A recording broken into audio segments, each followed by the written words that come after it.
the data by itself really means nothing without other variables or goals or comparative data.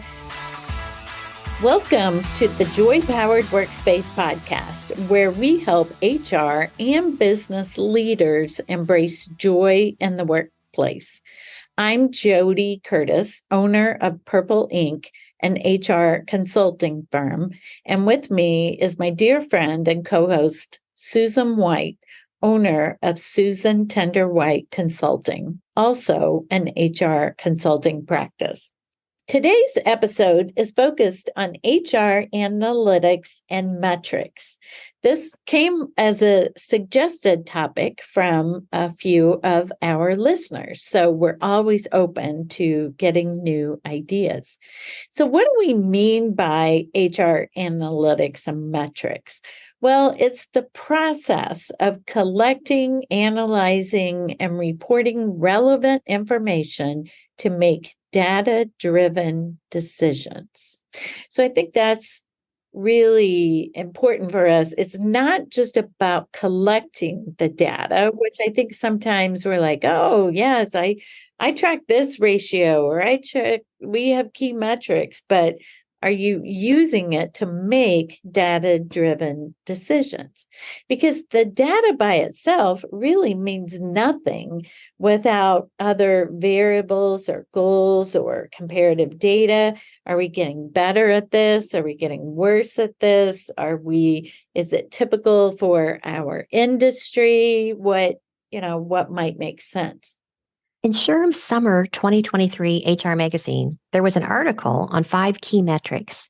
The author, Kate Rockwood, suggested that every HR professional should track the following metrics.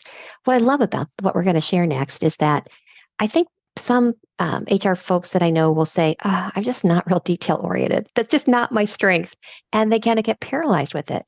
And I think it's because they look at it as something really overwhelming. I think what Kate has done here in this article is said, you know what? Keep it simple, but what are the things that are most impactful to a business? So her suggestions are, first of all, employee turnover rate, the percentage of employees that leave the company. I have to believe that every business leader and HR professional needs to have a handle on that, right? And that's not complex. Your HRIS system, I'm sure, is popping that out for you fairly easily. The second one, time to hire, which is the time between creating a job opening and the position being filled. I think you do need to know that. You want to know how long it's taking you, because that can be impactful on your production, on your sales. And if it's longer than what's normal in your industry or your community, you've got opportunity to tighten some things up. Right. The third one is benefits participation rate, the percentage of eligible employees who elect company benefits. If you're offering things that people aren't taking, maybe you're wasting some of your administrative dollars. Maybe you're going to lose people because there's things you're missing. So understanding that, I think, is smart that Kate calls it out. The fourth area in the article is diversity, the progress in hiring and retaining a diverse workforce. This can be based on gender, race, disabilities, veteran status, a lot of other things. And I think an organization that's truly committed to having a diverse and inclusive and equitable workplace cares about, are we making progress or are we not? Are we walking what we're talking? And the final one that she thinks you want to make sure that you have is employee satisfaction. Gallup describes engagement as those who are involved in, committed to, and enthusiastic about their work. I think you do need to understand how happy are you as your workforce to know if they're going to stay with you and if they're going to really give you their best. The one I would be careful about is diversity, in that the number of diverse candidates hired may not be as important as their tenure with the company. If you hire a lot, but they're walking out the door soon, maybe our culture isn't matching what it needs to be. We could be hiring diverse candidates, but not creating a sense of belonging and inclusion. And also, many candidates, employees might not have noticeable disabilities. So you may be reporting that you've got so many employees with disabilities, because that might be very much under what the reality is, because people haven't disclosed. So good idea is just to be sensitive that there's, even as you do data collection, things are not always as they seem. Right.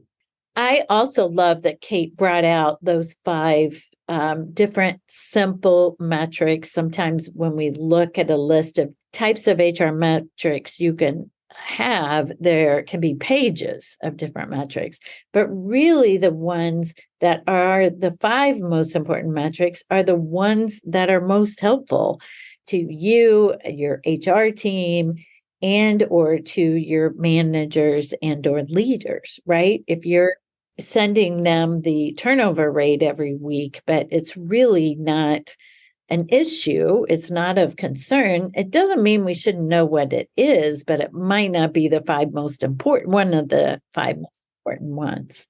The metrics themselves and or the need for metric tracking also might change over time. So keep asking those managers and leaders and start tracking other metrics that might be helpful to HR or to the managers and leaders. Many times these leaders might not know what they don't know, right? It might seem to them that hiring takes a long time, but when you see that hard data, you can see like, no, really, we're pretty quick with this. And I also like to show them for our industry, it might be 38 days to fill these type of jobs. We're doing it in 34. And I know it feels like it's forever to you, but we're better than average. Right. And I think I do this myself, but I frequently hear leaders or managers making assumptions without having good data. Like I'll hear people say, our engagement is so much better this year. Well, why is that? Maybe that's just your team and not the entire organization, right? Or maybe it's in your location, but not the other locations. Or you might say, we've had a lot of turnover this year, but really, is it just one department? Is it just one location? Or is it overall? And the one I mentioned before about it takes such a long time to get someone hired. On that one specifically, I have a friend who is the head of recruiting for a major national company. And in one of their national meetings, one of the department heads loudly announced to my friend, what is the recruiting team working on? It takes forever to get someone hired in my department. But my friend calmly replied, actually, our time to hire for the entire company has decreased by 12% in the past year. And we've also started tracking the time it takes for different steps in the process to, she was trying to figure out where are the bottlenecks, if any. And the average time between when we shared the first candidate until the first interview was 14 days in his department, or maybe one of the departments, but that the same time in other departments was only 7 days. So it really wasn't on the recruiter that the time to fill was longer than he had hoped. It was on the hiring managers who weren't moving quickly or getting people on the schedule or prioritized. She said the leaders really took note that she knew those numbers really quickly. And not only did she know the data, but she knew it by department. I know that some organizations have tracked the same metrics for years without any thought to whether or not it is still important. Maybe the benefits participation rate was very low several years ago because your benefits were expensive and maybe you didn't have very many options, but you've really worked on those to make them better. And now that participation rate is 80 to 90%. So that can be an important metric, but again, it might not be one of the top 5 most important ones now because you've gotten that to a high level. Of course, I guess you could also think like maybe our benefits are too good or we're not charging enough for the benefits. So some examples of how you might understand the impact or the reasons for metrics and or how this data can really help you. Let's start with employee turnover rate. When you look at the rate, if it's going up or if it's going down, there could be a whole list of reasons. And you do want to dig. I mean, we've got the data, but the analyzing around it is where I think you really can take your department and your organization to that next level. If turnover is going up, what's changed? Really doing a good look back, maybe pulling together a team of people. Where is it in the organization that we've got turnover going up? What has changed there? Do we have new leaders? Maybe we've got some inexperienced people who haven't been trained the way they need to. Have we changed something about our orientation? Did we, stop something that we thought wasn't useful and all of a sudden we're having people not stay as long? Is there any cause or effect that we want to take a look at? If turnover is going up, is it desired turnover? Who's leaving? Are there people that really needed to go? And maybe we've gotten more firm about our corrective action process. In that case, it was there's a good reason behind it. If turnover has gone down, what are we doing differently in one area that's causing that maybe we want to pick up and lift and put in other places? I think looking at the data, really analyzing, understand the cause and the effect and the why, deciding as an organization, is it helping us move forward? That is really what we as HR professionals can do to have real impact with something as simple as turnover rate. Let's grab another one. Let's think about time to hire. What's the story there? Yes, we can watch the numbers. Maybe our average time to fill a non-exempt job is 38 days. And over time, we're starting to see it become 40 days, 42 days, 48 days. Before it gets too far and too far along, you want to stop and think about where's the cause and effect. Are we doing something differently? Are our competitors doing something differently? Do we have new competitors that we really need to get a handle on and understand? And how do we sell against them? It's understanding the why, what's causing it. How do we feel about that? Is it helping us achieve our goals? Is it harming us? And what do we want to do differently? I think it's really important that you take the time for even these very simple metrics to figure out how do we manage around what we're learning from them. And then finally, the benefits participation rate. As an example, if we're finding that the participation rate is lower than we want or it's starting to decline, have we introduced new benefits that we haven't explained very well? Or has it been a long time since we've had benefit learning sessions that maybe it's time for us to make sure we pull people back in? Maybe our 401k participation rate is dropping and we know it's good for our employees. And maybe we need to figure out how do we market it differently or better, or how do we educate? So I think it's really important that you take these 5 metrics we've talked about and say, how do we optimize and maximize the return on us tracking these to really impact the business? Susan, the one about the 401k, I always think of this story when people talk about participation rates. One of my roles I had earlier in my career, we had a 401k plan that within the plan, you could invest in any stock, any bond, any treasury notes. I mean, it was wide open. There was no if you're retiring in 2035, you might pick this fund, or it was just wide open.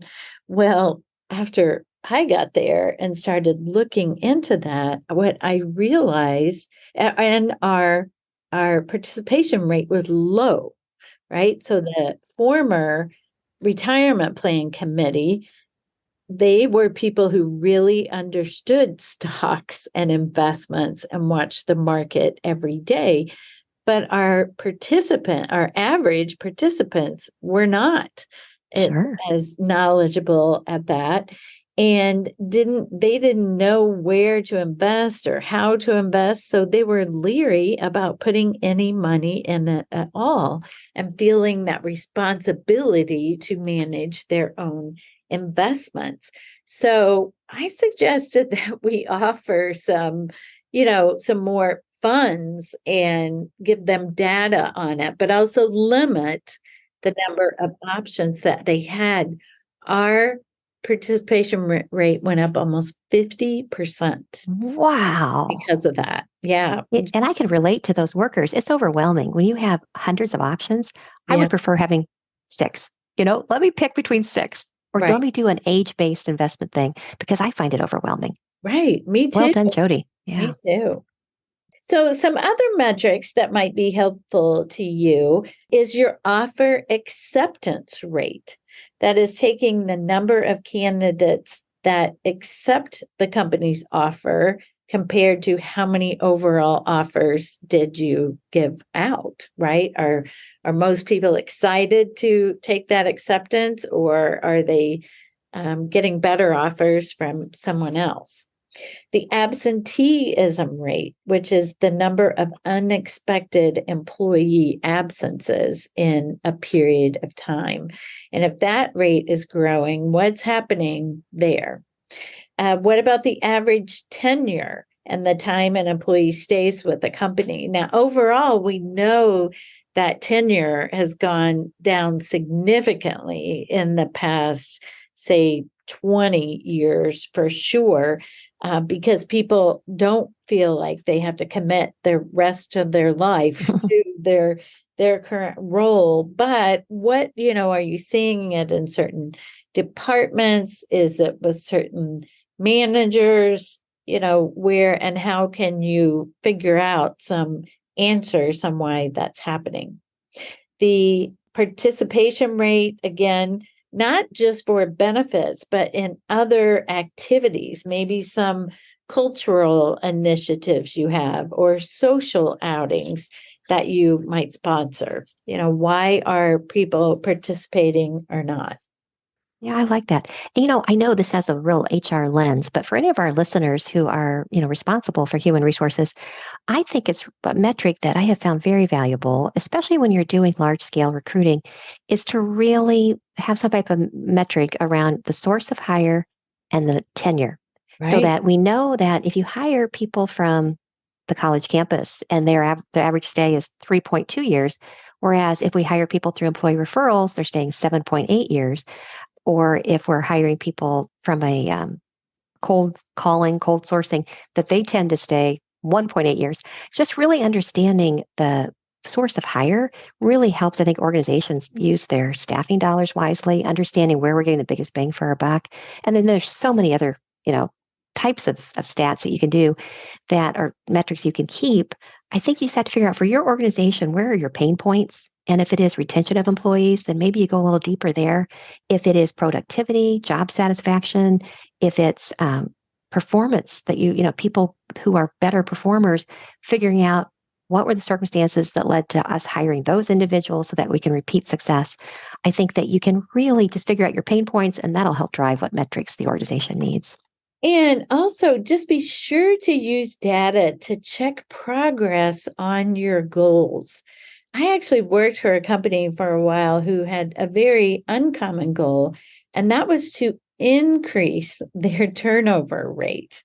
I mean, Ooh. virtually nobody left there, which sounds like a wonderful issue, right? But sometimes we had lower performers who we still hung on to, and then newer, strong, up and coming performers didn't have anywhere to go, and they could see that. Like, there's 5 managers ahead of me and 3 directors and 4 partners, and I'll never make it to partner. So they might leave, actually, which would increase the turning rate, but we didn't want that to be the case to happen.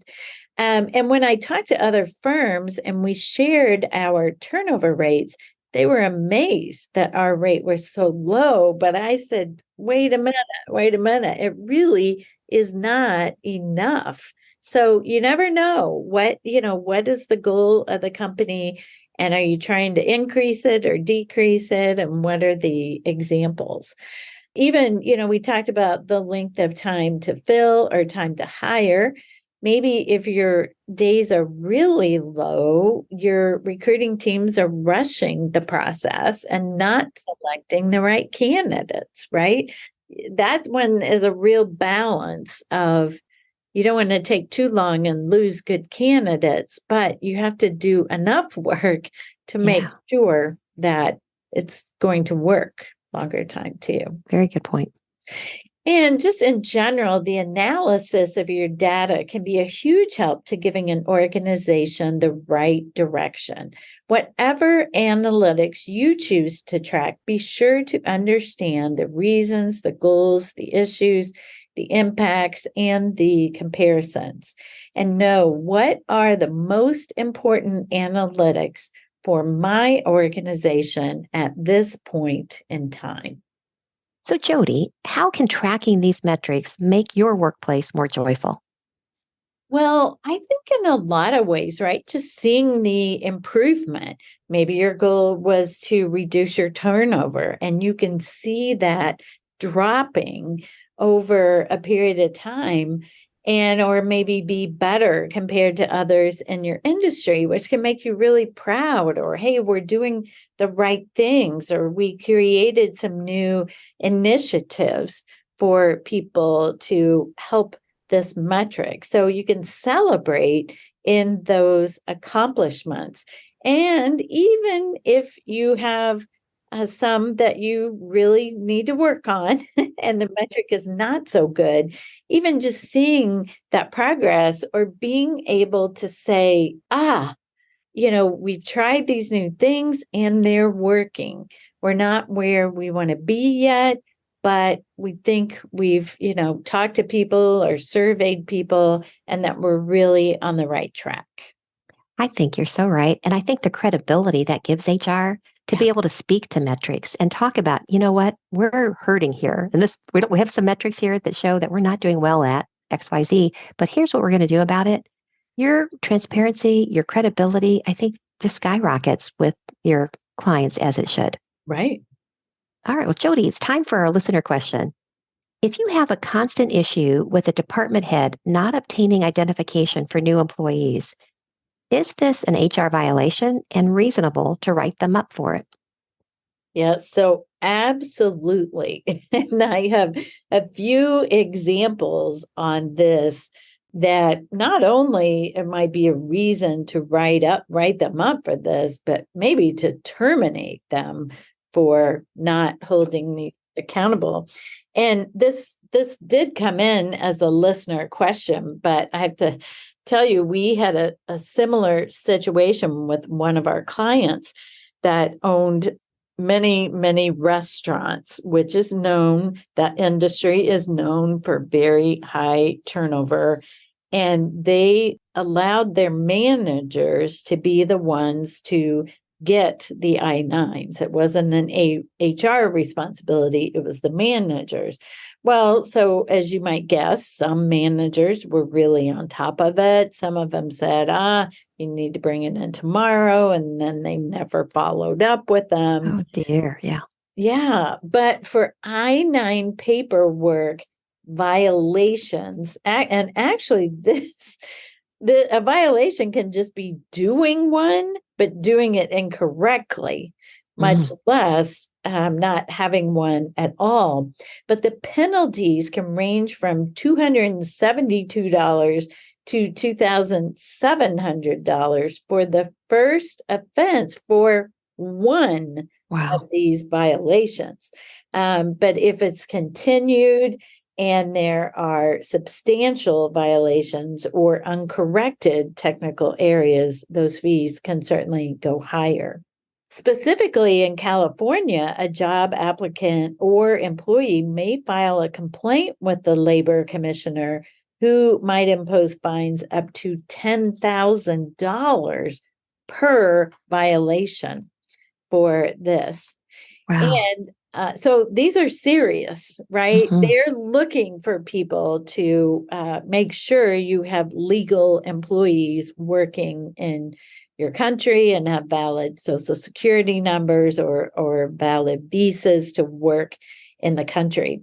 But on another note about I-9s, the revised Form I-9 was recently published as of August 1st, 2023.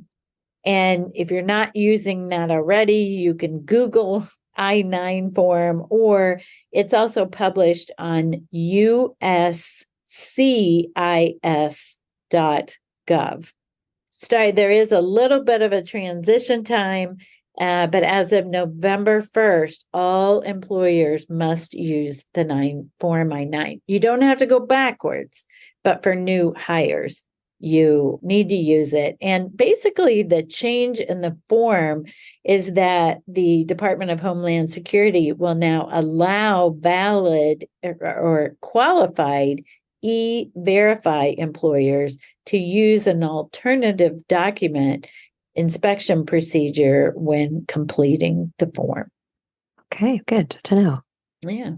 In our In the News section today, according to Flex Jobs 2023 Work Insights survey of over 5,600 people, they found that 96% of workers believe a remote or hybrid work arrangement would be best for their mental health.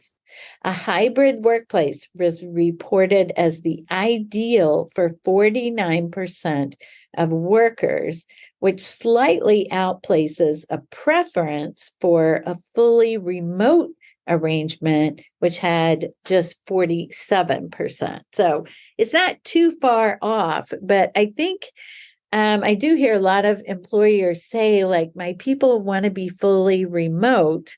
And I think, do they? Do they really want to be remote, or do they want some hybrid options to do that?